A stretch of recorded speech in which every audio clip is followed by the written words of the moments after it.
On this episode, we share our favorite sites around Walt Disney World that make us feel like we are home. Today is September 20th, 2024, and this is episode 704 of the Main Street Magic Podcast.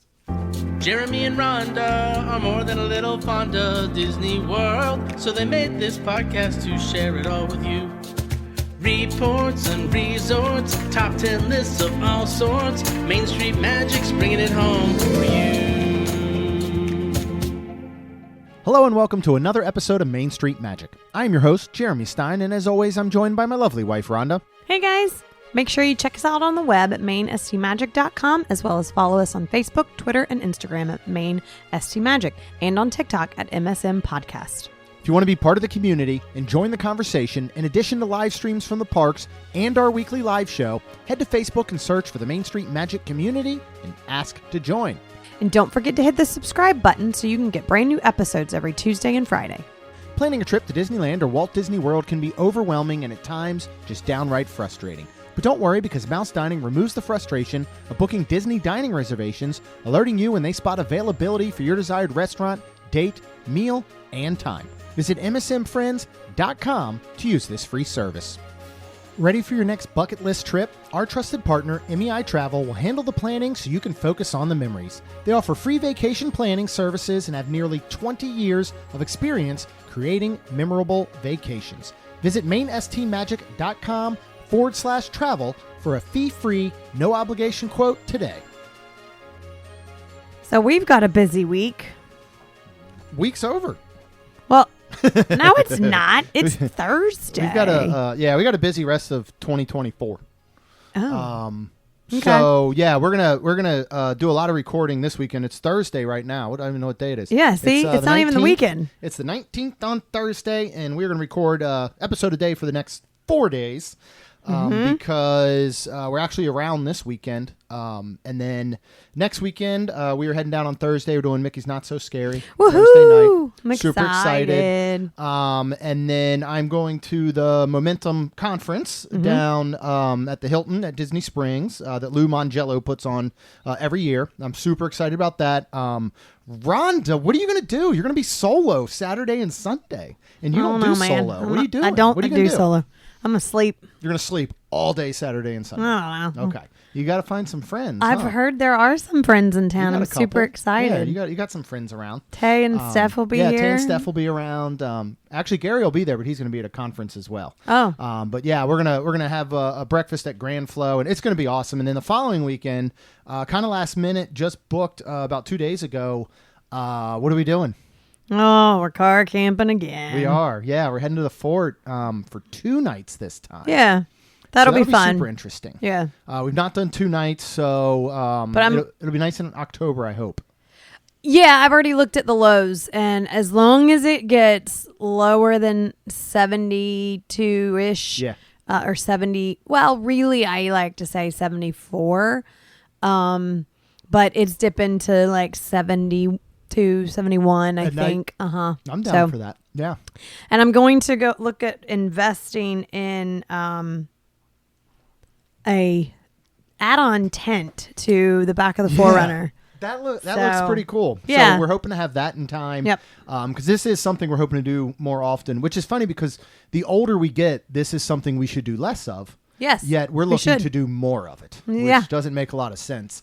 And then the following weekend, we'll be back down at Disney. We will? To see Chuck and Amy. So that's goodness. why we're getting way ahead. We're getting all this knocked out. So these next couple episodes will be more fun episodes, I guess. Like they won't be as topical because we don't want to talk about anything that might change in the next 2 weeks, and then all that's no good. So we'll have to make mental note of everything in case we got to go back and re-record some parts. But before we get into today's episode, they make Coke. Coca-Cola makes an Oreo beverage now. They do. That we got today from Target. Yeah. And shockingly, it tastes exactly like you're drinking a Coke and you're eating Oreos.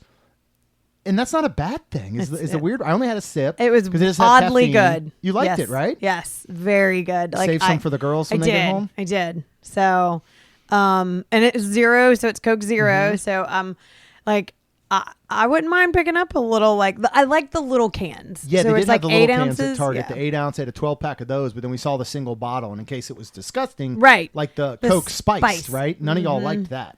Yeah. I actually enjoyed it, but they don't make a caffeine-free version. Of course they don't. So Coke Sorry. execs, if you're listening, let's get more caffeine-free versions of things like Oreo Coke. Some things they just need to stop doing. You know what else is coming in October? What? You won't eat? I won't eat? What Nope. do you mean? A new flavor of M&M's. Ooh, what kind? What is the United States of America's favorite classic sandwich? Ew, peanut butter and jelly? They're making a peanut butter and jelly M&M's. I'm That pumped sounds for that. gross. Yeah, I'm excited for that. So, Okay. but we're not talking about all that stuff today. We are going to talk about our favorite sites at Walt Yeah. Disney World. This is kind of like a 3-part series that was all inspired by Lou over at WDW Radio when a couple weeks ago we did our favorite sounds. Mm-hmm. Now we're going to do our favorite sights. And then a couple weeks we'll do our favorite smells. Ooh. So let's start with sights, and we will get to our top 10. But what do we want to cover first? Of course, the icons. And we'll start over at Animal Kingdom with the Tree of Life. Yeah, and I think the 4 park icons are just so obvious that we didn't want to lump them into kind of our top 10. Yeah. So we'll talk about those first. And what's really interesting is the Tree of Life, actually the Imagineers wrote an entire story for it. And that story goes that one day our vegetation would grow on Discovery Island. There were trees, shrubs, flowers, and birds. It was a barren piece of land. Then one day a tiny ant planted a seed and made a wish. He asked for a tree to grow. A tree large enough to provide shelter for all of the animals. Magically, the ant's wish came true, and a tree began to grow. And it kept growing until there was room beneath its limbs for all the animal alphabet from A is for ant to Z, which is for zebra. And as the tree continued to reach for the heavens, the images of all the animal alphabet that took shelter beneath its shape appeared on its trunk, roots, and branches. Oh my gosh, that like gave me chills. It's super cool, right? I didn't know that That's really cool. I didn't I didn't know that either. whole backstory. And that's one of the things that's so amazing what Joe Rohde and his team did with Animal Kingdom Oh, is yeah. everything has a story. You know, even when you go look at Dinoland, which is going away, it has a long lore behind it and Right. story and everything. So it's really cool to see that this one does. If you were wondering, it is 145 feet tall. It is Wow. artificial. Really? You didn't I know thought it that, was huh? real. I thought it was real. No. It's inspired by Rafiki's ancient tree. The Tree of Life features approximately 325 carvings of existing and extinct animal species carved on its trunk and surrounding roots. Wow. I did That's not a lot. know I that. didn't know the count. I knew it was a lot. I didn't know it was 320. Holy cow. That's a yeah. ton. Yeah, so it's something you Wow. can really, just take the time to observe and look Wow. at. Right now, while it's still open, go see It's Tough to Be a Bug. Yeah. And walk through that queue, and you can see a lot of the carvings, especially as you get underneath some of the roots Right. and into, the actual tree. It's engineered from a refitted oil platform. Oh, I do remember that. Yeah, because it's meant to withstand hurricanes, of course, Of course. being here in Florida. And it is supposed to represent the baobab tree. Okay. Or baobab tree, I think is how it's pronounced. That, of course, you can also see an artificial one when you're doing the safari. Yeah. Because it always makes me laugh when they're like, it only has leaves, like, what is it, 1 month out of the Yeah, I year? guess like 1 month of a year. And we've gone every month. Well, and yeah, 'cause there's it's- yeah, I know, never 'cause it's not leaves. real. But It'd be cool for 1 month would. they stuck them. You know why they don't, though? what if it was real? That'd be really Yeah, cool. but you know why they don't put leaves on it once a month? Why? Well, because Once a month. I mean, 1 month a year. Because the Tree of Life has more than 103,000 translucent 5 shades of green leaves, and they were individually placed, and they actually blow in the wind. Wow. But So individually placed. So you think they fall off like real things too sometimes? Like, do you think, No. oh, It's Imagineering. They're going to have leaves fall off. but Then that would make this wrong. Then you have to say, well, they have 102,299. yeah, but what leaves, happens right? if something did? Like, what happens if I'm like, sure that they do sometimes, and they've got to replace it. Okay. I would assume. Okay. The carving of David Greybeard, the famous chimp who was studied by Jane Goodall, was added late in construction by her request. Her and Joe Rohde are friends. As she had asked if a chimpanzee was featured on the tree. It's placed at the entrance to It's Tough to Be a Bug Theater, and a plaque accompanying the sculpture tells the chimp's story. Show was originally meant to be hosted up in the tree's canopy before it was replaced by It's Tough to Be a Bug underneath its roots. So you can go up in the canopy? Would have been cool if it had a Swiss Family treehouse vibe, right? And you could actually go up into the tree. I want to do that. That would be super cool. That is cool. That costs a lot of money for that tour. All right. What is up next, which we are going by Disney's marketing on this icon, right? Oh, because we are doing Hollywood Studios Tower of Terror. Yeah, so Tower of Terror is the official icon of Hollywood Studios, which is very understandable. 100%. Because if you go back and you look at the Earful Tower, it is no longer there. Would have been, and that kind of was an icon. The Fantasia hat, that was an icon. It disappeared. So making Tower of Terror is understandable. Yeah. For me, and the tattoo that is permanently on my body for the rest of my life, I chose to use the Chinese theater. Yeah. Well, I mean, you are walking down. Well, it fits the bill. Yeah, it does. It fits the bill where, for the most part, outside of Spaceship Earth, and talk about that next, it has that reveal, right? Where Tower of Terror doesn't have a reveal the way that Tree of Life or Cinderella Castle does. Spaceship Earth, you can see from pretty much anywhere as you're approaching. In some instances, obviously, you can see that with Cinderella Castle, but it's not meant to be that way. It's meant for this grand reveal, I think the same way that they do with Chinese theater. Now, what we heard, and I've never been able to get clarification on, is that the reason the Chinese theater is not the icon of Hollywood Studios is because Disney did not reserve the rights from Grauman's Mann's Chinese Theater, the real one out west. They did get the blueprints, and they were allowed to rebuild that structure, right, but they're not allowed to use the name of Grauman's or Mann's, right? Okay. And my guess is then that is correct that they wouldn't be able to use it as a marketing piece. Right. So, but you can go back and forth. We're going to talk about the Tower of Terror though. And if you have not ridden the Tower of Terror and you're unaware of this story, I'll tell you straight from the mouths of Rod Serling, and not all these words are straight from his mouth because he had passed away by the time they did this. Oh, and I they thought had that to was fill really in. cool too. So a lot of it, what you see of Rod Serling is Rod Serling from the Twilight Zone, and they were able to take bits from episodes. And then basically you'll see lots of times where it cuts away from him. That's somebody else's voice just impersonating him, but it's seamless. So he is not the voice of Tower of Terror in all those instances. But tonight's story on the Twilight Zone is somewhat unique and calls for a different kind of introduction. This, as you may recognize, is a maintenance service elevator still in operation waiting for you. We invite you, if you dare, to step aboard because in tonight's episode, you are the star and this elevator travels directly to the Twilight Zone. Cue thunder and lightning. So the Hollywood Studios version has its shaft rigged with various fake screams in order to provide a much more thrilling atmosphere. However, they're generally barely able to be heard because of all the real screams. So that's neat. I wonder if you could go on one time with a group and be like, everybody shut up the whole time. Don't say a word. Let's see if we hear screams that are being That's typed in. neat. Yeah. I love this one. In the photo pickup area of the Hollywood Studios version, there's a jar on the desk.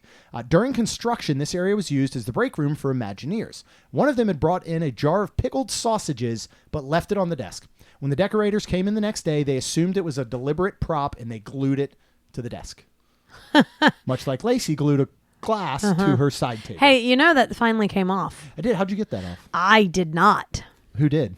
I'm assuming she did. Okay, yeah. We'd have to I ask noticed her that about it's disappeared. And then I don't know if it broke or not. Yeah. I have no idea. One time, a couple years ago, miraculously, on a brand new $250, I think, side so. table Yeah. that we had bought for her in a very beautiful color, a glass appeared on it that was glued to the top. Now, according to Lacey, this accidentally happened when she was using nail glue. Now, how one accidentally, while gluing on nails, gets that glue on said cup on the bottom, and then it gets stuck to... here's what I think happened. Lacey thought, I wonder if this nail glue will hold a glass to this nice brand new side table that my parents got me. And then a couple minutes later, she went, oh, no, it does. It works. And she's going to take that to her grave. Oh, she is. I'm telling you. She's never going to admit to this that she did it. day. Like, she's like, she won't admit. Maybe I could do like the janitor when he tried to get JD to admit that he put the penny in the door. And he just held a penny and said, admit it. So I'm going to get a cup.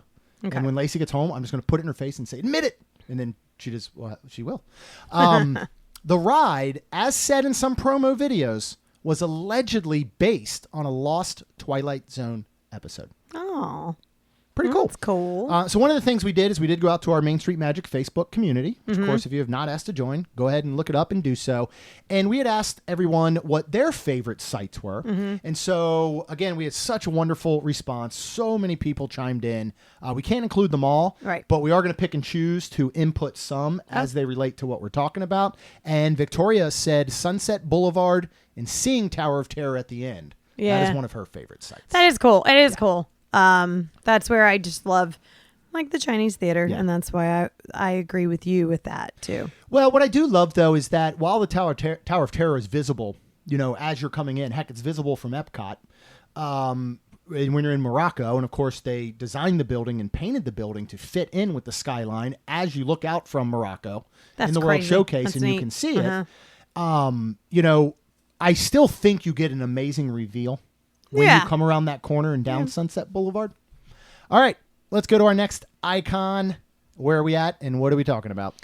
Well, the big ball. Just kidding. Epcot and Spaceship Earth. So, Spaceship Earth tracks the history of civilization through communication and innovation while offering guests an opportunity to write their future. A current version of the attraction is narrated by Judi Dench. Other narrators in the past included Vic Perrin, who was cast by WDW Enterprises' Mark Eads, who's a very well-known Imagineer. Also, Walter Cronkite, and most previously, before Judi Dench took over, was Jeremy Irons. I love Jeremy Irons. If and when, I should just say when, they finally do refurb this, which has been years and years in the making, Judi Dench goes away as a narrator. Is there someone particularly that you would love to hear as the voice of Spaceship Earth? Oh, you mean they would refurb it and they wouldn't like tear it down and have a whole new ride? No, I mean, the plans were to refurb Spaceship Earth and the ride that currently exists. It just, with COVID, budget cuts, everything, that got shelved. And it's never been mentioned again. I don't know. DMR burned those plans somewhere. Yeah. I don't know who I'd want, to be honest, because I just started to say James Earl Jones, God rest his soul. It would have been amazing. And I think of him, and then I think of like a Morgan Freeman.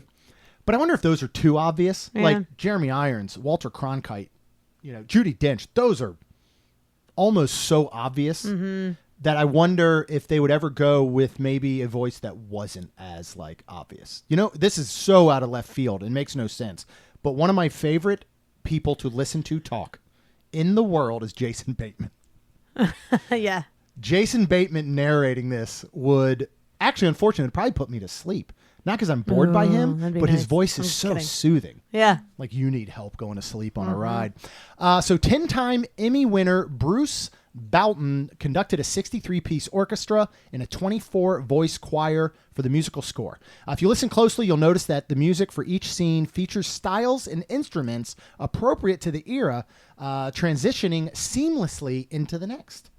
Something to pay attention to next time you ride it. Yeah. I've never noticed. Now I want to. Right? Yep. So the geodesic sphere is made up of 11,324 Alucobond tiles and is estimated to weigh close to 16 million pounds. Holy crap. That's a lot. That's crazy. That's Very really crazy. cool, though. Yeah. The entire sphere could be, and this is even crazier because when you think of the size of it, the entire sphere could be submerged in the aquarium tank over at the seas. Stop it. Okay, I pulled these off of Disney Holy Wiki. I pulled these off of Disney moly. Wiki. I got to call BS on that one. I'm wondering if what it means is that the overall volume of the aquarium in the seas, because the aquarium in the seas doesn't have the height. So I think it's the overall volume. Like if you said, all right, however many, I have to go look it up. I know it's out there. I didn't pull it for this. However many gallons the seas is, my guess is that's how many gallons could fit in Spaceship Earth and then some. You know what I mean? It's not as though it could fit as it sits because it's not however many 100 some, feet tall. The aquarium isn't. So, Yeah. but it's still mind-blowing to think of the size of the aquarium. Yeah. And then one of the monk animatronics in the Christian monasteries uses the same mold as the John Adams animatronic from the Hall of Presidents. And we know they do that a lot. Yes, you have the they same do. mold Yeah. as the cemetery keeper there in Haunted Mansion is the same one that's over climbing the totem pole being chased by the rhinos in Jungle Cruise. So you'll notice the exact same face. Beth Ann said Spaceship Earth, especially at the end of a 10K, that you are not swept on. Aw. So not getting Yeah. swept on a Disney run is very, very important. Yes, it is. We luckily were never swept No. in the times that we did Yep. it. All right, finally, where are we at? Of course, Magic Kingdom and Cinderella's Castle. Yeah, so inside the upper levels of Cinderella Castle, there's a suite that was intended to be an apartment for Walt Disney and his family when they were in Florida. After Walt passed away in 1966, the apartment was left unfinished. The space is not very large and can be compared to the size of a master bedroom and bathroom in an average house. Location of the suite can be identified, so next time you go to Magic Kingdom, look for this, by locating the stained glass windows with pictures in the center on the north and west sides of the castle, about 2/3 of the way up. Glass used contains very small, multifaceted pieces, which slightly obscures the view of the park from inside the suite. The suite adjoins an exterior balcony on the east side. The walls around this balcony are about 5 feet high. This balcony affords views to the north, east, and south. The balcony is only accessible through an emergency exit and is not a guest area. And of course, this balcony is how Tinkerbell makes her ascent to the tower at the top of the castle and then flies down, obviously, during Happily Ever After. So, in Cinderella, mosaics inside the castle, Anastasia and Drizella are shown with their faces red and green, respectively. This shows that they are red with rage and green with envy. Huh. Yeah.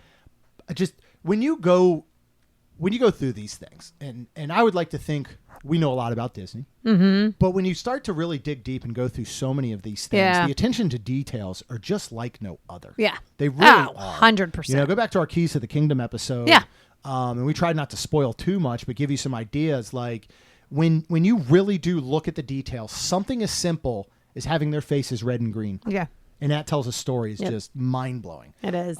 Behind the castle, there's a Cinderella statue and a fountain. When you kneel to drink from a nearby water fountain, a crown painted in the wall behind will make it look as though Cinderella is being crowned. And we've looked at that angle before. I think it's so. a wonderful Yeah. photo opportunity there. Now, at 189 feet high, Cinderella Castle can be seen from 2 miles away and is the tallest structure in Magic Kingdom. Now, I don't know the exact distance from where our room was at Swan Reserve to Cinderella Castle. Yeah. But it's at least within 2 miles because we could see that. Yes, sucker. we could. So pretty amazing. Yeah. Cinderella Castle was inspired by the Neuschwanstein Castle in Bavaria, Germany, and many French designs such as the Palace of Versailles and the Chateaux of Chambord, Chaumont, and another French word I can't pronounce. And of course, you see that castle, which I pronounced incorrectly, during Soarin'. So that is actually the castle that it was That's based cool. from our group, people that love this site. I only picked 4, but there were a lot. Was there? Of course. Izzy says, once a year visitor, I return to that 10-year-old little girl every time I round the town center on Main Street and see the castle. First order of business is always going to the hub grass and just taking it in. That's awesome. Mm-hmm. That's something we need to do more of. Yeah. You know, we first round, we see the castle, go, cool, let's go to the Emporium. Like, just sit down and just take it all in and know that you've arrived, you know. Lucas says, looking down Main Street at Cinderella Castle. Teary-eyed and butterflies every time. Only get to do it every few years. And then Erica said, Main Street, USA makes me so happy. I cry every time I get there. Aww. Yeah. Same, Erica, same. And then Alicia said, it's Main Street in that first view of Cinderella Castle. Mm-hmm. There's definitely, I mean, I think Main Street and Cinderella Castle, you almost lump together into one. Yeah. Because it's that whole just, amazing. All right. Especially this time of year. Oh, gosh. Looking up with the pumpkins. And all the pumpkins. And at night when they're flickering and when they're lit up. lanterny. What an idea to have these beautiful Halloween Mickey pumpkin wreaths that light up. If only they sold such a thing, huh? They will next year, not this year. They will. And if anybody is wondering what we're talking about, they are selling the Mickey wreaths that you see on Main Street during Halloween. But for some reason, they did not decide to make them light up. Not this year. Yeah, I bet they do change it next year. I have very, very strong feeling. And it's not like they're $29.99 or something. No, These things are like $80 to $100, $80, right? $80, I believe. Doesn't light up. Without lighting up. So, Yeah. I mean, but next year, if it's 100 and it lights up like the ones on Main Street, you can sold. bet some money I'm going to be buying And it. we're still very tempted to get one like this year. We almost had one. We almost did, but I was like, you know what? No. Yeah, not for and I that didn't want to amount. get one for the sake of, because they were kind of hard to get for a little bit. They sell out, and then they come sell back, out, they they sell come, out, but they come come back. Yep. Mm-hmm. So we've been plenty of times where they've not been around. All right, let's move into our own personal top 10 sites that make us feel like we are truly home at Disney. Yes. These are kind of in an order, but not really. So Okay. what is the first one? Entering Disney under the sign. There are entrance signs when you enter property from 192 on World Drive, 536 on Epcot Center Drive, Osceola Parkway, off 535 onto Hotel Plaza Boulevard, and from Western Way off of 429. And it is just, I love it. I love it every time. And this last time, I think it was like, Jeremy, hey, I don't know what he was doing, but I'm like, there's the sign. Like, I can't believe you almost didn't look. It's just that thing. I mean, really, if we were doing this as a countdown, this would be number one. Probably. I mean, that's truly feeling like you've arrived, you're on property, you're there. We're home. And those signs are amazing. Please do not pull over to there's take flashing photos signs of yourself in front of the sign. I know it's very tempting, but you cannot. You're not supposed to. It is very dangerous. So please do not do that. Rebecca did say going under the entrance sign. Yes. And then Alicia said to Rebecca, yes, this one also. I start doing a little happy dance in my seat every time. Yeah, I mean, it is. It's just so cool. I see it, and then I'm like, oh, I'm home. I think I almost wish one was in our, neighborhood. Hey, I got one in my office right behind me. Oh, the yeah, little metal you do. ones that I had to build. Yeah. That, How'd you like that? I hated every single second of it, and I will never purchase one again as much as I want to. It was. Do one they of the even sell single them still? Yeah. Oh, okay. Yep. They still have the wood ones that you put together, and they have those little metal. I can't remember exactly what they're called. The little metal 3D, like puzzles almost to put together, and it's one of the hardest things I've ever done in my entire life. It was absolutely horrible, and I don't even know if it's all right. I think I had to glue some pieces onto it. So, all right, what is our next one, Rhonda? The welcome message on your room TV. That's so fun. When you scan your Magic Band on your room door, whether the first thing you're doing when you arrive on property after you see that sign is going to your resort and getting in your room, or you're going to the parks for a little bit, then you're going to go back, you're going to check in person, online, whatever it is. You scan that Magic Band, you open that door, and the TV is on. It says, welcome Stein family. Yeah.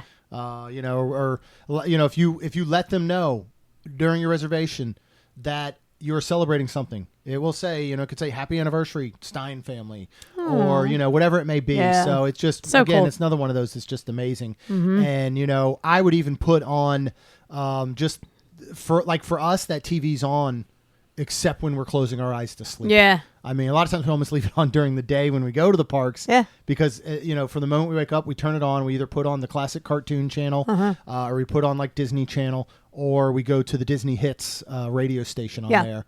And that sucker's just always on. And again, it's just like, I'm home, truly. What is up next? Cast members. Yeah, and Christy said, cast member waving with Mickey gloves, entering and leaving, just so happy and welcoming. And all the cast members are so amazing. Yeah. No matter where you are, it's just, even janitor cast members are so sweet. Yeah, the ones at the custodial at Coronado, which is why obviously it's always been one of our favorite places, is the cast members there are just, some top notch, on all the property. And I can remember every morning that we would stay there, especially in Grand Destino, I'd usually be up early. Maybe I'd go down to Barcelona or something, to get some coffee and bring back to the room. But I would always encounter custodial at Grand Destino or even out on the grounds around Coronado. And they're out there early and they're, doing everything from spraying down all the walkways and cleaning those up to wiping off trash cans and doors and windows and all that stuff. And every single time I've encountered one, they have stopped what they're doing. They look you in the eyes. They say, good morning. How are you? So that it's just so welcoming. I know for us, walking now into Haleo and seeing Chris, You know, walking into Bar Riva and seeing Marcy. Yeah. You know, walking into these places that we're not only familiar with, but then they truly feel like home because you know the people that are there. Yeah. And 100%. it's just amazing. It is. So those cast members always make you feel like you're home. Yeah, they do. All right, what's up next? The monorail. Yeah, so Gary said the monorail going through the Contemporary, either being inside and seeing it come in and go through or watching it emerge from the building. Gina said strolling through Epcot, watching the monorail go by overhead makes me smile every time. Yeah, I like just being near the monorail and then seeing it and sometimes it's so far away it looks like I could just take and move it with my fingers. Yeah. And then sometimes it's so close up that you're like, you know, like in Epcot, you're just like, oh my goodness. And Yeah. the noise it makes and just, it's so cool. Well, and this is one, you know, and a lot of the stuff that we're going to talk about for the rest of this episode is things that are specific to Disney parks. You know, Disney World, some other parks that have monorails and all. You know, you're not finding that anywhere else. Yeah. You know, every vacation destination has an entrance sign, right? You know, they all have, usually a lot of them, wonderful folks that work there. You know, they've got maybe a welcome because you rented an Airbnb and at the beach and you walk in and they put a little welcome sign. Like they all have those things. Yeah. But there's not many places in the world you're going for your vacation destination and you can see a monorail. Yeah. You know what I mean? So like, it's just one of those things that is so specific that it's truly going to just transport you into that place. Just like my next one. Yes. And this you're is my definitely not favorite. finding this anywhere. No, and this is my favorite one. And that is Tinkerbell flying. Amy said, when Tink flies from Cinderella Castle at the end of Happily Ever After, makes my eyes sweat a little every time. And I mean, it almost made mine right there sweat because it just Mine does. do both. Mine actually sweat. And then 'Cause it's also so hot. somebody's cutting onions. It's just so good. Yeah. And Happily Ever After, it's just, and that's something else going back to the TV. Like if we're not seeing it in person, it is on every single night we're in the room. Yeah. So. And what I love about that is like, you know, that's something that you can get at home. You can bring up YouTube. Yeah. You can whatever. But it's not the same as turning on a television and there's a streaming on demand. Boom. Yeah. Let's watch it while you're, you know, sitting in a Disney room. But yeah, I mean, Tink flying, you know, that's one of those sites that like people will talk about when they come back from their Disney vacation. Yeah. You know, like that's something to be like, man, you wouldn't believe it. Especially for folks that don't know that that's going to happen. Yeah. I love that moment where everybody gasps. Yes. And everybody's just in awe and cheers. And, you know, again, that's a moment you're going to go back and people were like, yeah, what were some of your favorite parts? And we're like, Tinkerbell flew. Like, what are you talking about? Off of the castle. Right. Out of the castle. Out of the castle, lit up with pixie dust. Yep. And boom, that happened. And they're like, I don't believe you. But it's true. So nothing like that. What is up next? The Epcot topiaries during Flower and Garden. Yeah, and our friend Sarah said seeing the first topiary of the trip, doesn't matter what character it is or where it is. As a kid, and I love this, as a kid, the first person of the day to spot one and say, garden art got a quarter from our dad. Something silly, but it stuck with me. So much so that I sent this picture to our family group text on my recent Disneyland trip. She posted a picture with those. I love this one. Super cool. And especially I love because it's that, a specific, you know, it's a specific time of the year, but it is something, again, that you just, you know, if we bought one of those topiaries I still want one. you know, the smaller ones, obviously, and brought that home and we had it out back on our patio or whatever, every time you walked out and looked at that, you're just going to feel Flower and Garden in Epcot and Disney. Yeah. You know, so to be able to have that site and just have that feeling, I think is just so incredible. And they're just amazing. I mean, you just want to talk about incredible sites. It doesn't even have to be ones that make you feel like you're home or at Disney or whatever. Right. If you saw those suckers, you go to the mall and you see these suckers, you'd be like, dang, this is impressive. Like, that's amazing. So malls. Maybe that would bring more traffic back into you. People stop shopping online. I don't go to Amazon and see topiaries. They don't just pop up right on my screen. Yeah, that's Put them true. in the malls. Let's bring the malls back. We ran errands this morning, and God bless them, but how is Staples still in business? What was the other one? we were talking about, there was another one. We're just like, it just blows my mind that some of these stores are still in business. Yeah. I hate to say it, but I think there's still, I mean, I know there's still a Party generation. City. Party City. You know, I mean, we walked into Party City and it was literally like walking into Amazon after you typed in Halloween. Yeah, it You know was. what I mean? Like, I mean, that's what it was, but, and I don't want that time to come where those things go away. Right. Because we do still have a generation, our parents, who many of them still shop brick and mortar. Yeah. You know, I mean, if my dad orders something off Amazon, he doesn't. He calls me and says, will you order this off of Amazon? Yeah. You know, so if they have any opportunity to still walk into a shop, but I will be interested to see 10, 20, 30 years, 40, 50, as the generations pre-social media online shopping fade away. Right. I would think that those stores go with them. We'll so see. I so almost wanted to walk into Staples, though, because What would you I like? I forgot what 1993 felt like, and it'd be pretty cool to go in there. I expect just to walk in there and see, like, well, you wouldn't know the reference, Michael Scott from The Office when he from was The younger, and he's Office, got yeah. like kind of the mullet, and he's wearing his tie and his name tag. I think he's holding a stapler in the photo, and that just makes me think of everyone you're going to see if you walk into Staples. And there's no offense if anybody works at Staples. I'm just super impressed they're still in business. I just don't understand how. What is up next?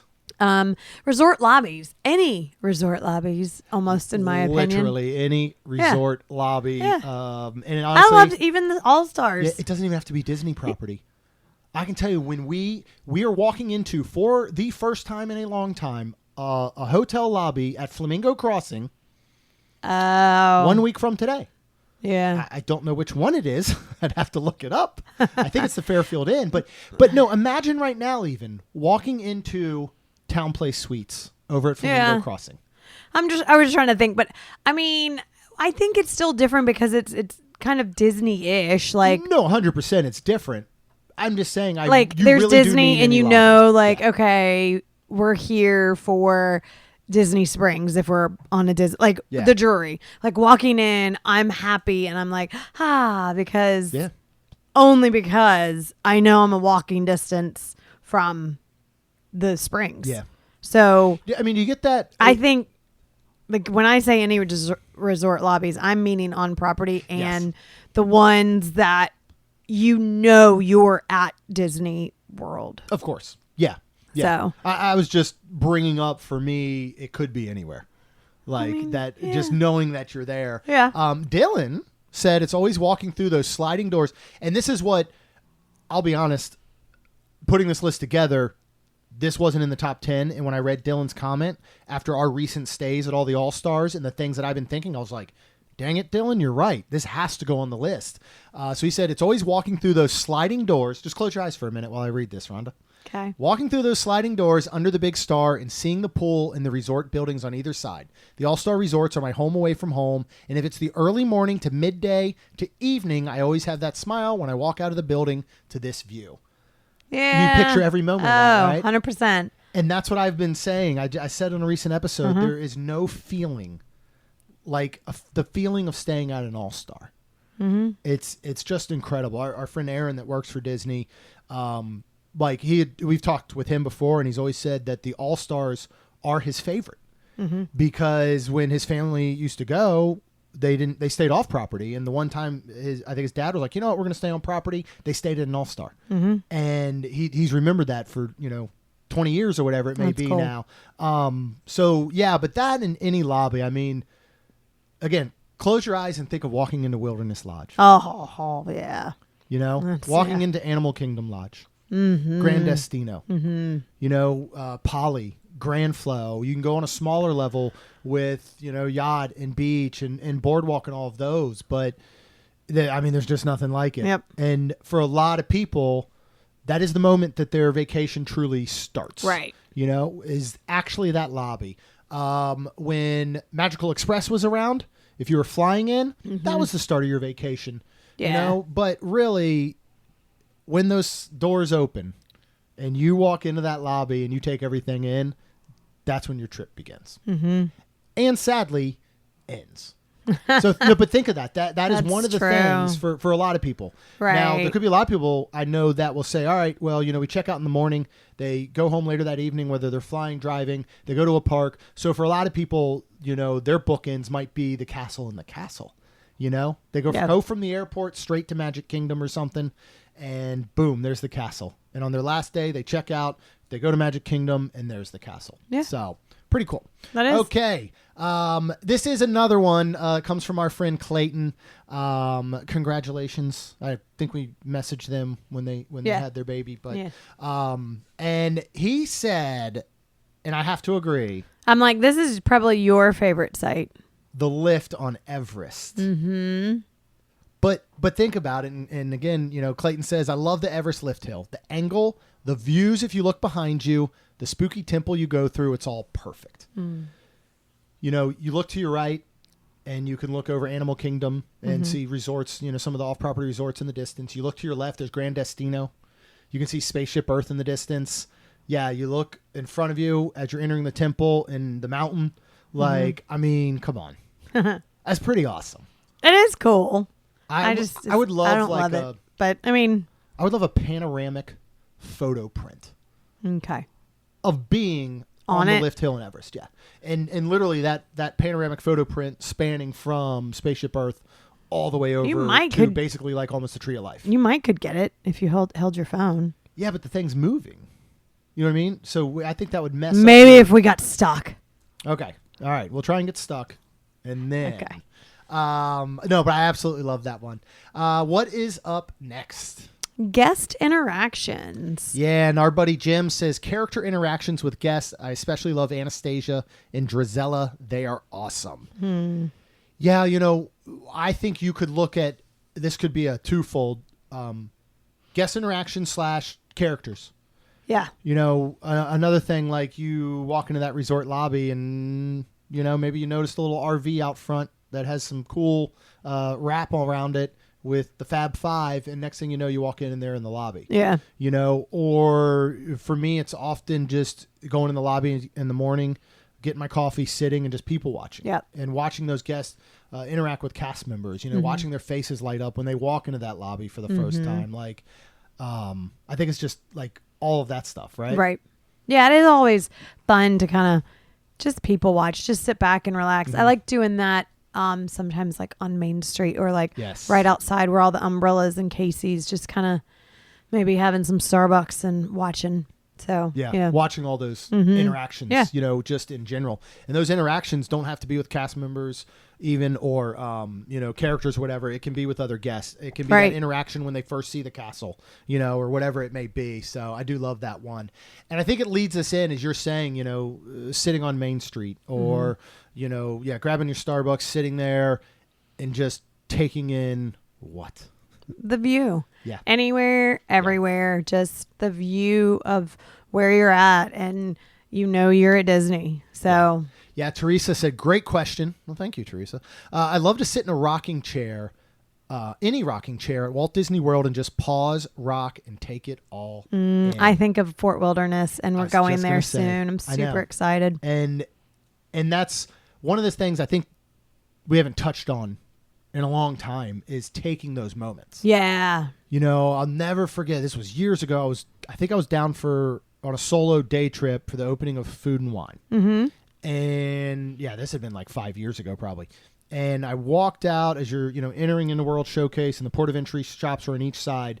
I walked straight out there and just looked across the water.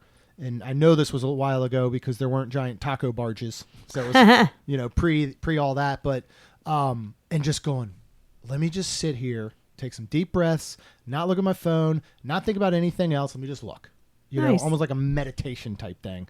And just, take that time. Yeah. Like just take it all in.